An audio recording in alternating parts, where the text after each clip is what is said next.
प्रिय छात्र छात्राओं, आप सभी का हार्दिक स्वागत है। आज हम कक्षा 12वीं के अध्याय 2 राजा किसान और नगर से संबंधित महत्वपूर्ण 25 वस्तुनिष्ठ प्रश्नों का अध्ययन करेंगे। यदि आप इस वीडियो को अंत तक देखेंगे तो यह वस्तुनिष्ठ प्रश्न आपके कंप्लीट हो जाएंगे और ये ऐसे वस्तुनिष्ठ प्रश्न हैं जो विभिन्न प्रतियोगी परीक्षाओं में भी पूछे जाते हैं। तो आइए शुरू करते हैं। पहला प्रश्न है, मौर्य साम्राज्य का संस्थापक कौन था? मौर्य साम्राज्य का संस्थापक था चंद्रगुप्त मौर्य।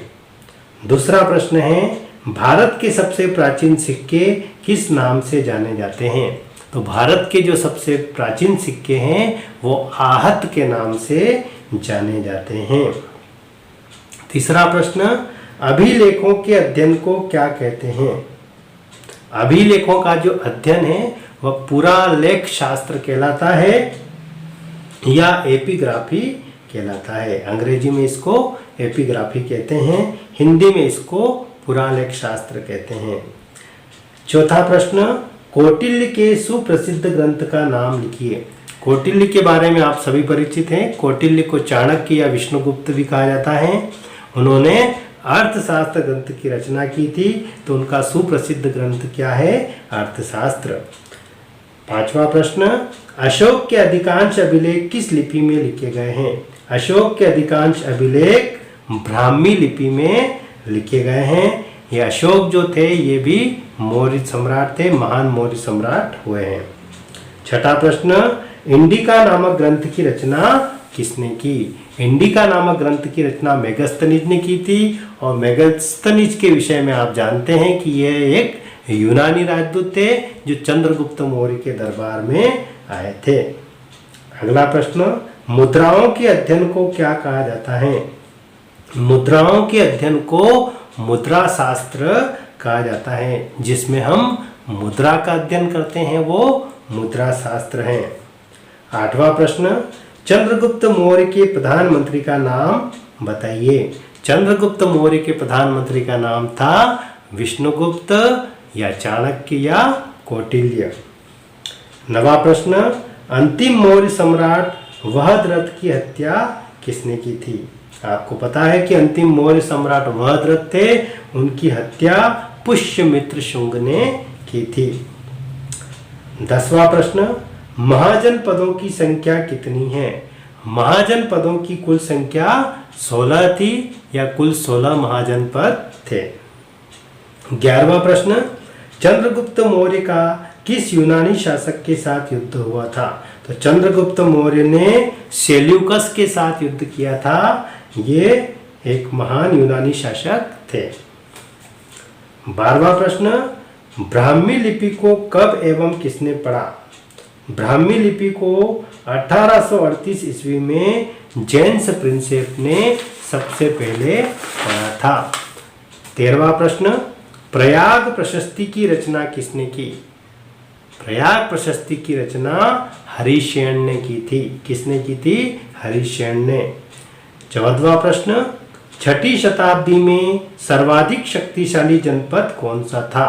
तो 6ठी शताब्दी में सबसे शक्तिशाली जनपद था मगध। 15वां प्रश्न, अपने स्वयं के खर्चे से सुदर्शन झील की मरम्मत किसने करवाई थी? यह मरम्मत करवाई थी रुद्रादमन ने, जो अपने स्वयं के खर्चे से करवाई थी। किसकी? सुदर्शन झील की मरम्मत। 16वां प्रश्न, सर्वाधिक विख्यात कुषाण शासक कौन था? तो सर्वाधिक विख्यात कुषाण शासक था कनिष्क। 17वां प्रश्न, मौर्य साम्राज्य की राजधानी क्या थी? मौर्य साम्राज्य की राजधानी थी पाटलिपुत्र, जिसको हम वर्तमान में पटना भी कहते हैं। 18वां प्रश्न, सोने के सिक्कों का प्रचलन किन शासकों द्वारा किया गया था? तो सोने के सिक्कों का प्रचलन कुषाण शासकों के द्वारा किया गया था। 19वां प्रश्न, सबसे प्राचीन अभिलेख किस शासक के प्राप्त हुए हैं? तो सबसे प्राचीन अभिलेख मौर्य सम्राट अशोक के समय के प्राप्त हुए हैं। 20वां प्रश्न, चंद्रगुप्त मौर्य का सिंहासनारोहण किस वर्ष हुआ था?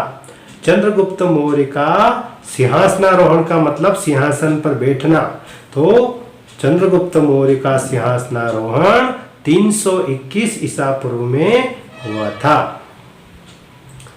21वां प्रश्न, पाटलिपुत्र को वर्तमान में किस नाम से जाना जाता है? मैंने अभी भी बताया था आपको कि पाटलिपुत्र को वर्तमान में पटना के नाम से जाना जाता है, जो वर्तमान में बिहार की राजधानी है। 22वां प्रश्न, कौन सा जनपद 8 राज्यों का संघ था?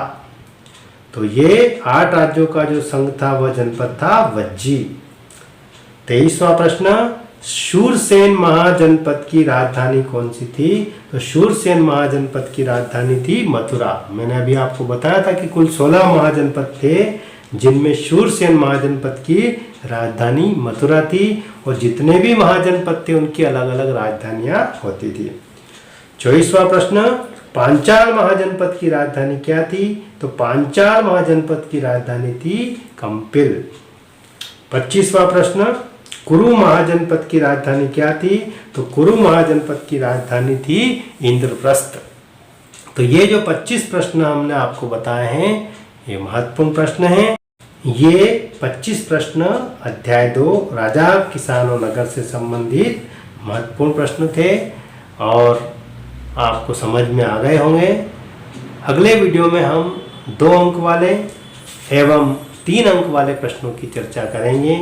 यदि आप इस चैनल पर नए हैं तो इसे सब्सक्राइब जरूर कर लीजिए।